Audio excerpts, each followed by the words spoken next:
Bill Gross. Kind of you to join us this afternoon. Bill Gross, I want to talk about the dollar. And you and I remember the days where we would trot out, we need a strong dollar policy. Here's the immovable fact.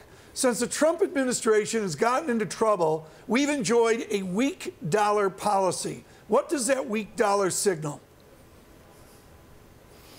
Well, I think a weak dollar policy plays into the hands not only of the administration in terms of allowing manufacturing to be more competitive, but it plays into the hands of the Federal Reserve. The Fed, Tom, wants 2% inflation. They mentioned that in their statement today, very significantly. They basically said the committee is monitoring inflation developments closely.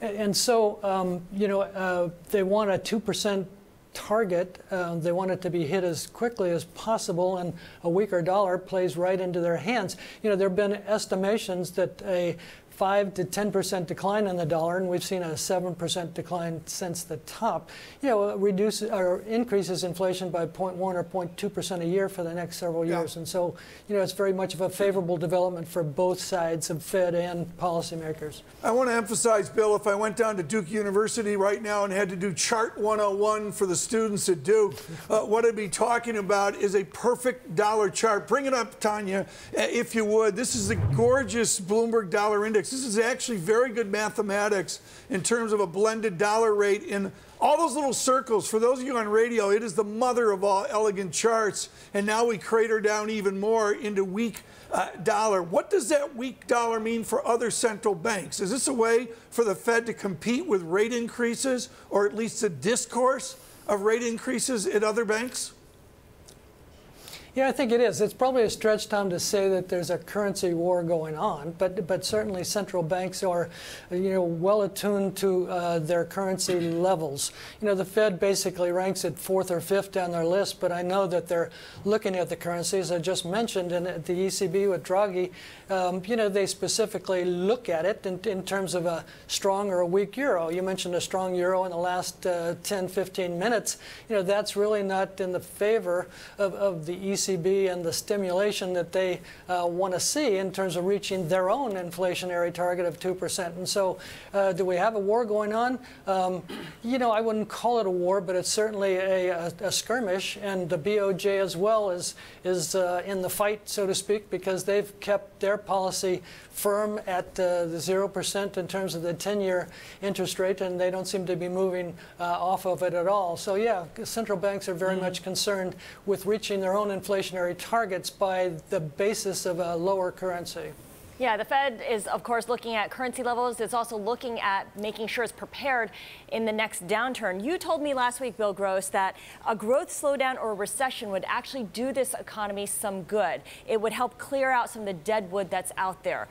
In which asset classes do you see signs of deadwood?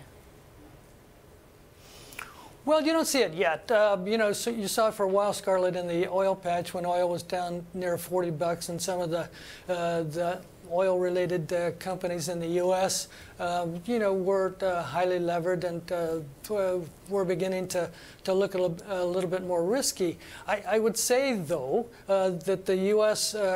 Corporate market is more highly levered than it was, during the Lehman recession, and that should higher interest rates, come into view, that a recession, if only based upon corporate profitability and the potential for weak corporate defaults, come into play. So it's not there yet, but certainly the Fed wants to keep the economy at a 2% level. My remark a week ago, Scarlet, was basically saying that there's a lot of dead wood in the marketplace. There's a lot of zombie corporations that, in terms of Schumpeter and so on, creative destruction.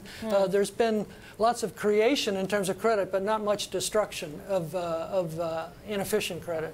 Got it. You also urged, Bill Gross, that the Fed proceed with caution, saying that the yield curve doesn't need to flatten to the extent that it has historically for growth to slow down. So is there anything the Fed should do differently than what it's doing now, or is it taking the correct approach? Well, I think they are beginning to take the correct approach. Let's look at it this way. Short-term Fed funds at 1.25% now, incredibly, in my view, are approaching a new normal level, according to Fed research, which posits 0% real rates over the long term, maybe something a little bit less.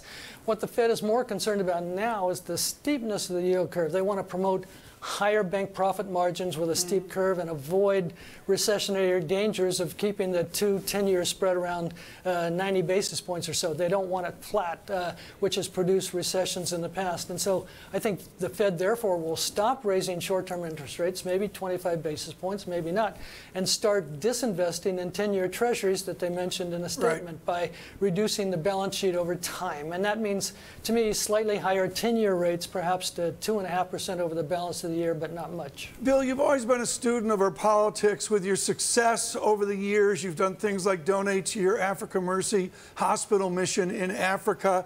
You made headlines with me worldwide not so long ago about our president and philosophies of fascism. It was really remarkable what you said. We need an update today with what you're seeing out of Washington in political economics, with what you're seeing out of the discourse of the president. Do you have a concern about the path forward for Washington? We do this with a press briefing waiting, all the rumors about the Attorney General. I need to hear right now an update from Bill Gross on the certitude that this president has. Well, let me speak to that comment. I mean, when I spoke about the potential the flavor of fascism, I basically meant, the standard definition, which is basically government basically controlling corporations. And when Trump early on, spoke about controlling corporations and having them do this or that in terms of Mexico or staying in Detroit, basically it was a more intense type of movement towards telling corporations what to do. I don't think that's gone to more extreme levels, but the unrest in Washington certainly is a situation that is unusual, is it not? And that bears watching in terms of risk spreads and in terms of stock prices. Right, Bill, then finally here, with Janus Henderson's clients and with our listeners and viewers worldwide, do you believe that the events of Washington, the uncertainties of Washington, can fold over into your bond market? I do. Obviously, that hasn't happened yet. It hasn't happened in the stock market. It seems to,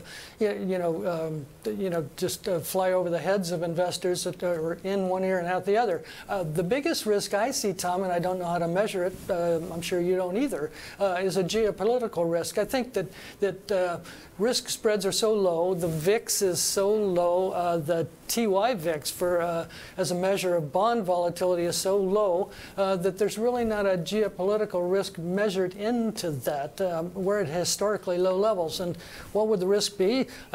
We can't say, can we? North Korea, China, Syria, the Middle East, Russia, but something might happen geopolitically that would stir this market one way or the other and produce higher risk as opposed to lower risk, which, as I mentioned, is at historically low levels. Bill Gross, thank you so much. Generous of you to be with us on this Fed Day. He is with Janus Henderson.